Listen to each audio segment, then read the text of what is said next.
Welcome to the Making Money in the Music Business podcast, where we share insightful views on a variety of topics in the music industry that can help you make more money from your music business. And now, here are your hosts, Dr. William E. Smith and Kenya McGuire Johnson.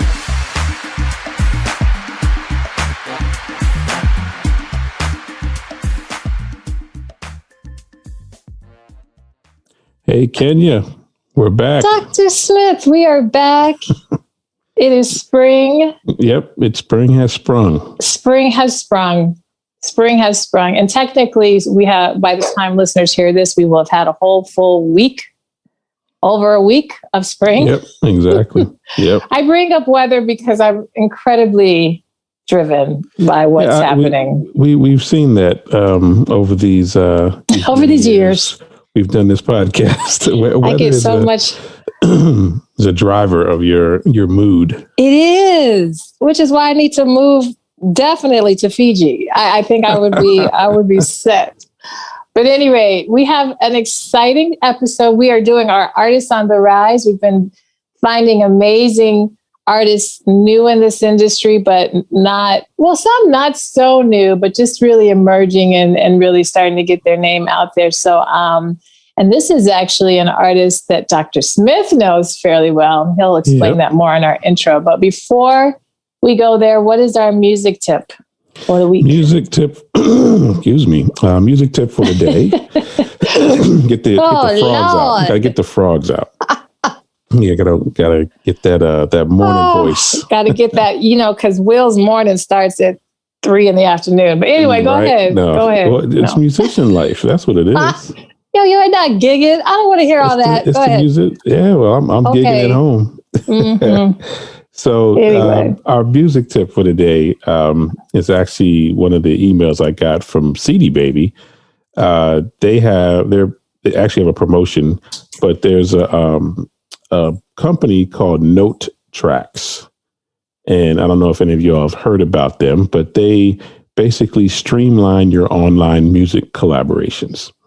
So if you are collaborating with people in a lot of crazy places, of course, during COVID, you can't be, you're socially distanced. This is a way to collaborate on music projects, dropping files, and also commenting on the actual track. Oh. And so whenever you place a comment, and they'll walk you through in the video, but whenever you place a comment on a certain part of the track, it stays there. It's sort of like SoundCloud. When you go to SoundCloud and then when it's on the timestamp. Yeah, that's on important. The timeline. You get the comment right there. That's sort of what they're using to have people comment in whatever sections of the song, so people can know what to edit. Nice. So that's I need that. Yeah. Is that and when you say note tracks, is that tracks like the traditional TRACKS? Yes. NOTETRACKS. And like I said, we'll put a link to this in the chat. And I think if you have CD Baby, if you're on CD Baby, they have a coupon code. Oh, nice. And you get 25% off your first 3 months of the subscription. So, but yeah, check that out. Very nice. You always find the goods. I think that's so helpful on a lot of levels. Obviously, COVID has shifted. I mean, Music Land, we were already doing a lot of this, collaboration from literally across the world with musicians.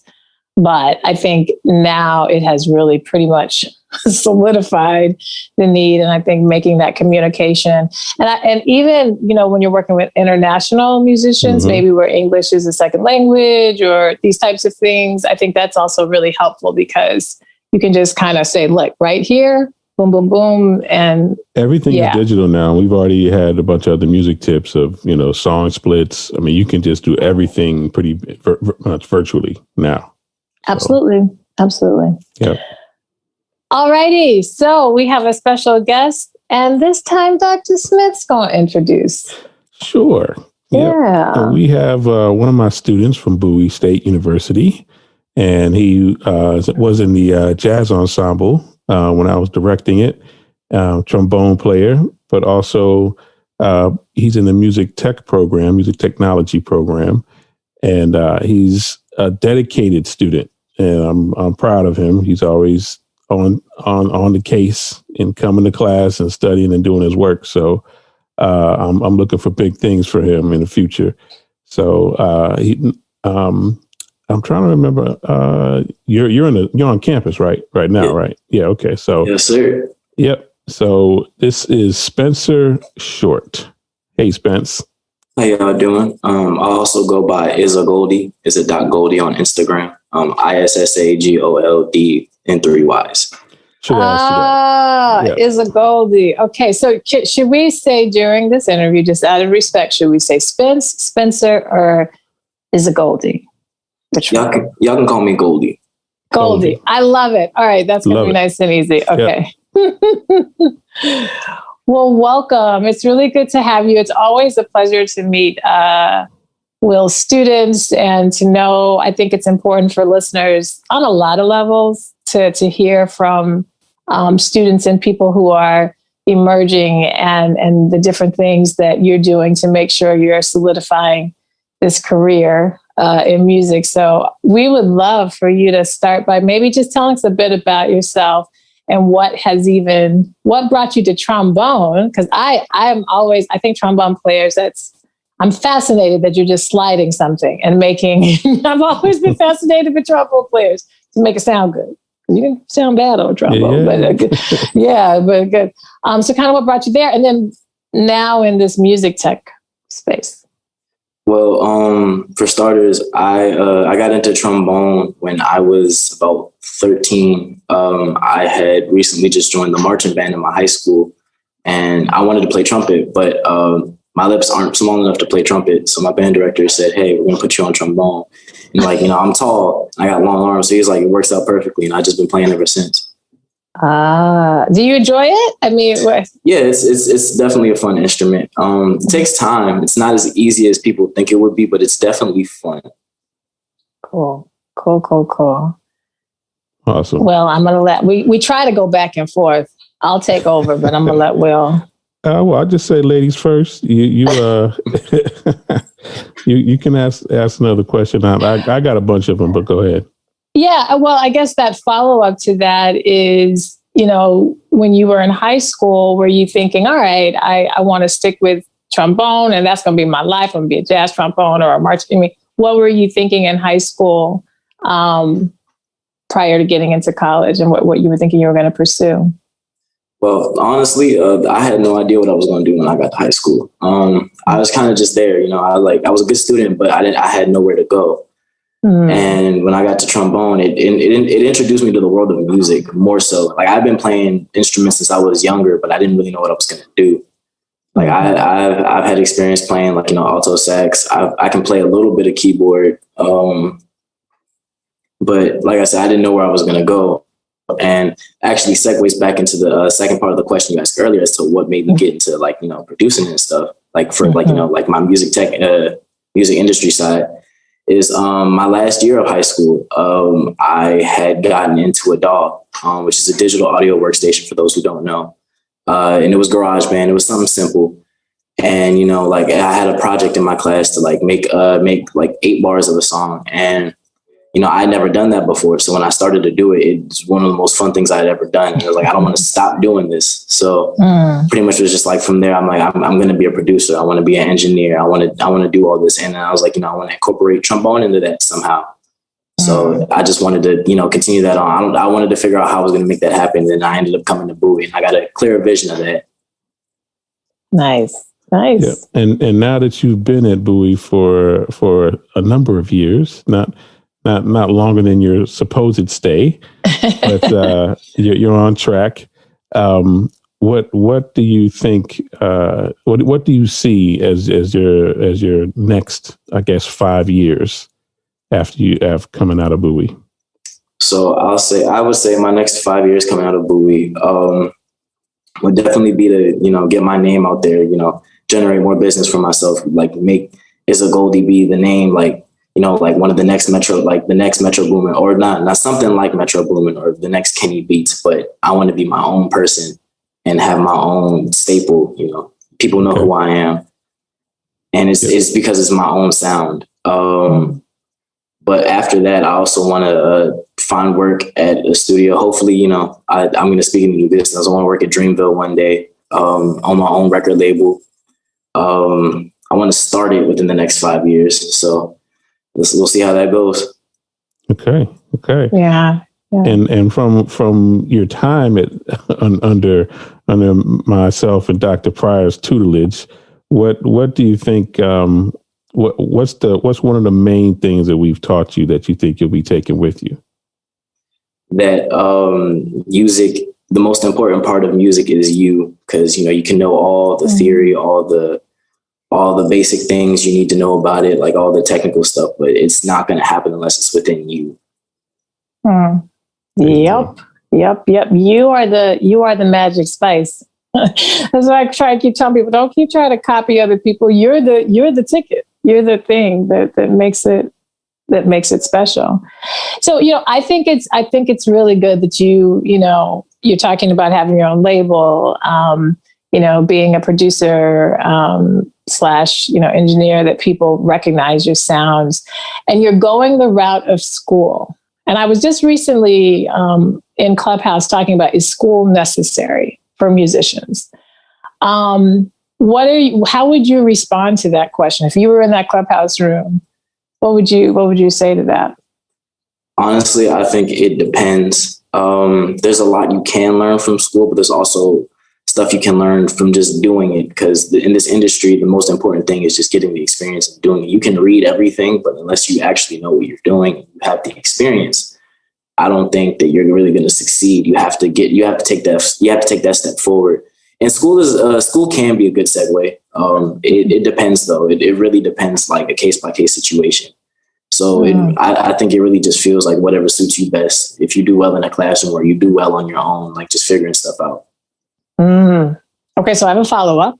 I know, Will, you probably have follow-up. Well, I got a whole nother statement on that one. Because I'm biased, because I teach at a school, so I'm biased. Before he puts in his bias, for you, and I don't know, this might put Dr. Smith on the spot, but for you, if someone said, okay, you got to do this again, would you say, okay, yep, I would still have gone to school? Or would you say, no, I might not have. I would have, now that I've learned more about me and this industry. Do you still think you would choose school? Yeah, I would still choose school. I didn't really know what I was doing before I came to school. I just knew I had an idea and I wanted to push for it, but I didn't know where to look for it.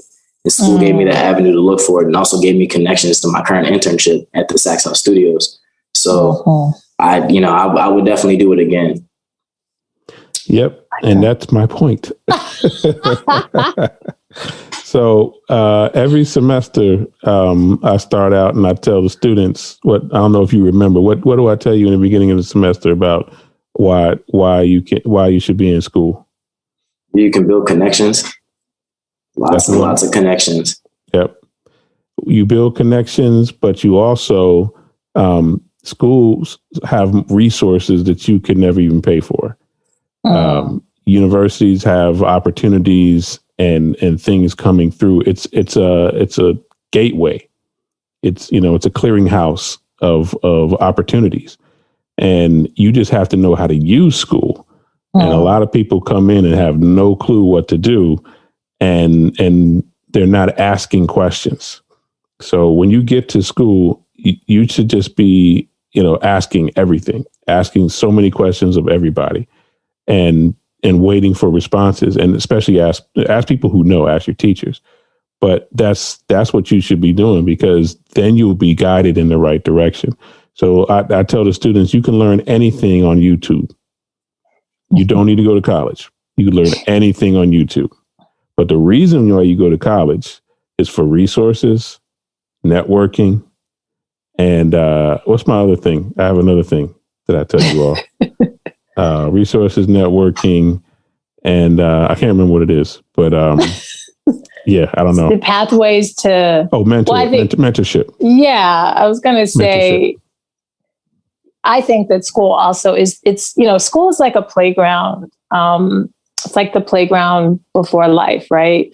So when you're in life and you have that fall, you have that fall, and maybe if you have a good social support, somebody's there. But I think school, when you have that fall, you have faculty, you have peers, you have staff, you have people who can see that you're falling and kind of step in the mix if you allow it. And then once you have fallen, they can help you build you back up. And I think in real life, not to say that you can't have that, but it takes a lot more effort. I think in school, there's a safety net, and that's the whole point of university, is to not just, is to challenge you, but to support you. So. And where did I meet you, Kenya? I don't know. We met each other at school. And so the relationship piece, listen, you'll see, Spencer. I mean, it lasts on and on and on. It's a lifetime of connection. So I think that's awesome. Yeah, awesome. There you go. Yeah. I have another. I'm trying to find. I wrote down all my questions, so I'm ready for the next one. Because I have sons close to your age. I mean, I don't know your exact age, but I assume you're probably no more than 4 or 5 years older than I have an 18-year-old, so he'll be starting college this fall, and I'm always attempting to kind of tap into music-wise what he's listening to, and so much of what he's listening to, I just am like, I'm just not in my head. And music in the world of production, producers are now.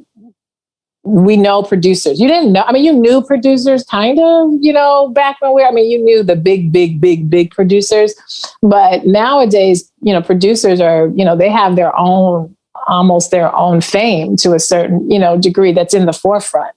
So I'm curious to know for you, because you mentioned about you want people, how do you feel like you will be navigating, or how do you predict navigating this kind of entertainment life? I feel like producers now are being, the spotlight. We got Love and Hip Hop. We got all these things that are putting the spotlight. Do you feel prepared for that? And what are your thoughts about that? So navigating the entertainment life, I think would have to be, I wouldn't go down the road of Love and Hip Hop, I would probably do something similar to Kenny Beats, what he does, and make my own medium where he would have artists come on and, have this show where he just makes beats for them and they just make a freestyle or whatever. He just does it for free. And that's how he gets known. That's how he builds connections. That's how everybody knows who he is. And, there's a face to a name, Kenny Beats. And, it's the guy who's worked with Zach Fox, Rico Nasty, Smino, all these other up and coming new artists who are really, really big at the moment. Mm-hmm. And, I'm sorry, go ahead. Oh, it's fine. I was going to say, I have ideas, but I need to put them in the forefront. So I wouldn't necessarily say I'm prepared, but I am preparing. Good. Nice. Awesome. Yeah. And just to jump on that I'm talking about Kenny, what is your take on the current music industry? How do you think it's going in terms of its direction? And what do you think are some of the maybe the negative points, and what do you think are some of the positive points? So I think the current state of the music industry is that it's just changing. There's a whole new wave of artists coming in, and it's a different style than what everybody's used to. My personal thought is that of the past decade or so, specifically artists and producers have been more focused on creating a stronger baseline for just different music, different songs, everything. Everything has a much stronger base than it did in the 80s and 90s. And I think that's just due to the rise of hip hop and the direction it's going. But I don't think it's a bad direction. I think that while subjectively there may be bad artists or bad songs, everybody's going to enjoy something, because everybody has different tastes, and it's going to continue to grow in different directions. Now in hip hop, it was just poetry on the side with a beat behind it, which is great. But now it's turning into something you have melodic hip hop. You can sing and rap, and you can there's fusions of it. There's soul. It's just a bunch of different directions that just the industry is tending to lean towards and go to. And I love the fact that all these new women are coming out, and they're becoming the spotlight. All these Black women are becoming the forefront of hip hop. I love that. Yeah, there's a lot of feminine, a lot of women movement happening, and it's happening across. And I appreciate that. And my son says very similar to what you're saying. He's not a musician, but he follows it a lot. And since you brought up about women kind of really starting to be more present, this is another topic that's starting to buzz around because women are getting more in these spotlight spaces, is working together, men and women working in the music industry. And I'm only thinking of this because you kind of brought this up, knowing what you're knowing about them starting to get more and really appreciating that. How do I want to ask this? Do you think there needs to be a different approach when working with a female artist or producer than working with a male artist or producer?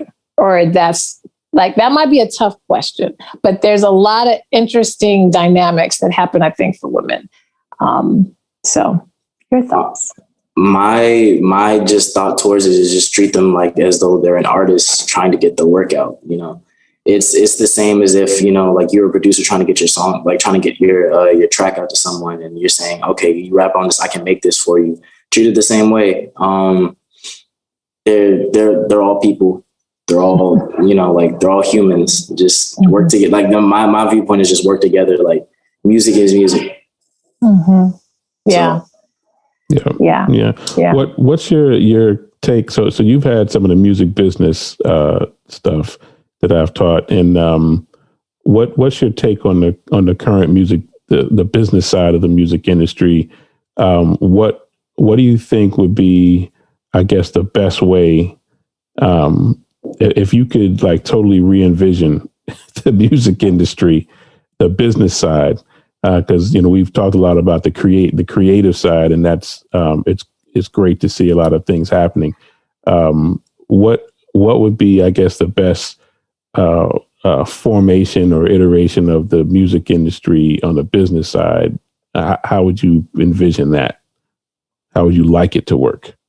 Well, I would like for more so of the entire group effort that it takes to create good music to get more in the limelight, like, specifically the engineers and producers, like, generally speaking, the artists tend to get the artists tend to have the spotlight and, get all the credit for their songs. But 9 times out of 10, it's usually the engineer who does all the work to make it sound good, that radio, that song, that streaming quality. And then, you wouldn't even have the song without the producer. So it's a group effort. So I would want like everybody to really get their credits. Like, you can get Grammys for engineering, of course, and it's a lot more recognized now than it was back then. But even still, I would prefer for it that everybody gets their shine, like everybody gets the flowers that they need to, because 24 Karat Magic, for instance, like Bruno Mars, that song, he came up with the idea, he produced it, but that song wouldn't have been as popular as it would have been without his engineers. Yep. So I just want everybody to get their shine, like everybody to get the money. Like, let's say, for instance, the money that the artists would get, I want the same type of pay for the producers, because, and the engineers, because generally speaking, they don't get paid enough, in my opinion. Yep. Yeah, it's a tricky. Yeah, you're bringing up a good topic. I do think that, engineers are the masters. Like, they're the ones. To me, you can have a so-so song, and an engineer will put some sparkle and really, get that song to move and to give it feeling. At the same time, poor engineers sometimes are given a really, really whack song, and then you don't want it to reflect you're doing as much as you can as an engineer. So sometimes they're put in kind of weird spaces, but I really admire engineers, and having been an artist and worked with some amazing engineers and been able to see what they've been able to do to add to a song I agree with you. They need that. I do think though, I'm curious to ask you, because you mentioned producer, you're looking at being producer and engineer. And sometimes people will say, can a producer also engineer? Do you have a preference to production or engineering? Like which one do you feel like is more your interest or drive? I'll say that my interest and my drive definitely leans more towards producing because I'm a musician, so I like to create. But I will always I'll push this agenda as much as I need to. Is that as a producer, it's very important that you know how to engineer and mix and master, because that's one of the most valuable skills you can do, because it can add on to your production. You can add.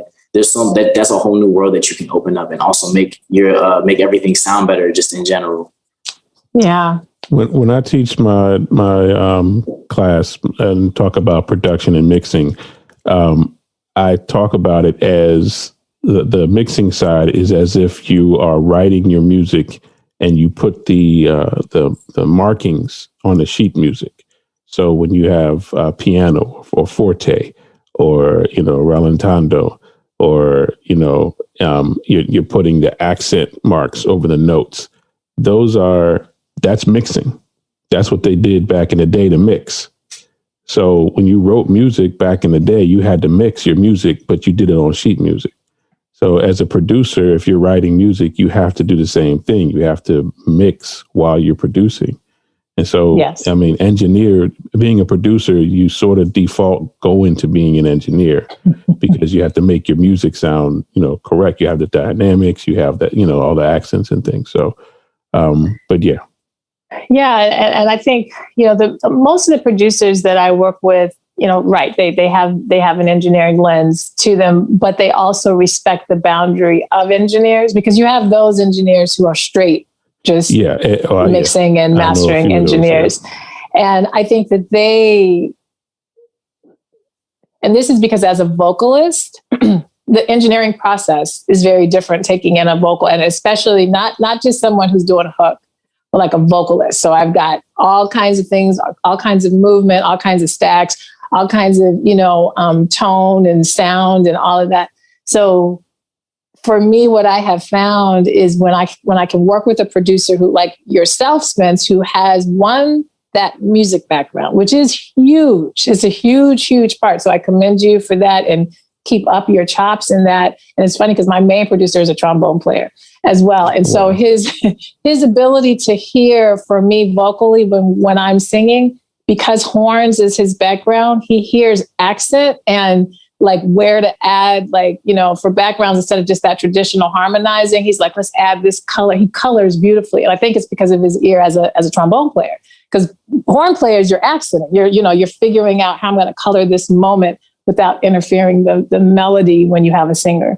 So I really commend that. At the same time, the engineer that I work with, and that's all he does is engineering, his ear is on a whole other spectrum. Like it's a whole other thing. But the producer who has that trombone background and the engineering, he knows how to communicate. When he knows his line, it's like, yeah, I can mix it while I'm editing and getting it ready. But when he goes to that engineer that only mixes, he knows how to communicate to him. Mm-hmm. And I think for you, just remember that, like, that's another really golden ticket that you will have, is that if you decide you want to step away from having to do the engineering piece, you have the language, you have the skill, have the know-all that you can communicate that to an engineer. If you just need a minute away from that and just want to stick in the production space. But yeah. And one thing I would ask you, this is sort of trying to figure out what I need to work on. What would you like to know more of in terms of your program, and then what you learned over at Bowie? I would like to know, I personally, like, more so just like physical experience and actually recording somebody else and, being in, like in a setting where, like, emulating a real studio setting where it's going to be fast paced. Mm-hmm. You're going to have artists who have ideas that they need to get out, and you have to record them, and it's going to take several different takes because they're not always feeling it. And you have to kind of keep up with them, keep your artist energy up as an engineer and as a producer, making tracks for specific people, and like adding to their taste, bringing them into your world and, like having them experience. That's what I personally would want out of the program. Got you. Cool. Duly noted. I think that's a really good answer. That's a good answer. I'm supposed to call you Goldyy. I was saying Spencer.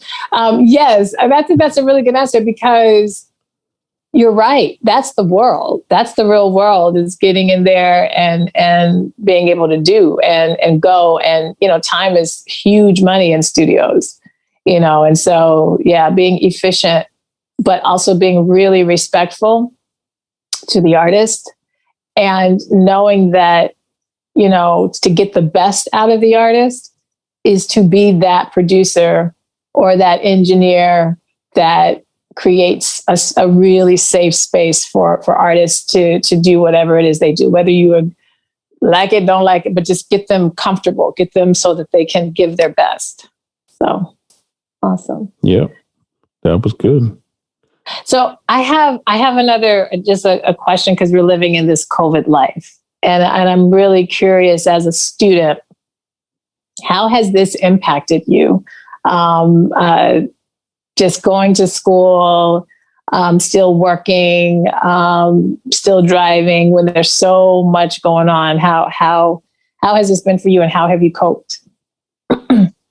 So for me, I will say, I'll start off with the positives, of course, is that it's taken a lot of the workload off of my back. Just, I was a very busy student at Bowie. I had a lot going on from a day-to-day basis. I would get back to my home and be exhausted, and I still have to muster up the energy to still produce and make songs.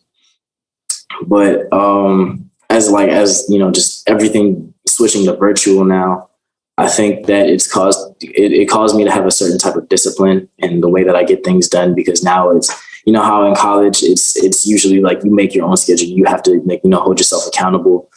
But I felt like it was easier because you had a place to go to. Now you literally have to do everything yourself, and you have to really take the time out to really do anything extra if you want to teach yourself anything or learn.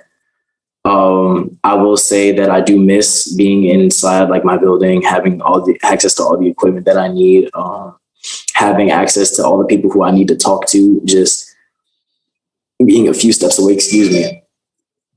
I can walk down the hall or something, or I just need to ask questions, or just even making networking easier, being in the same building as someone else who you never know. Cause that's how I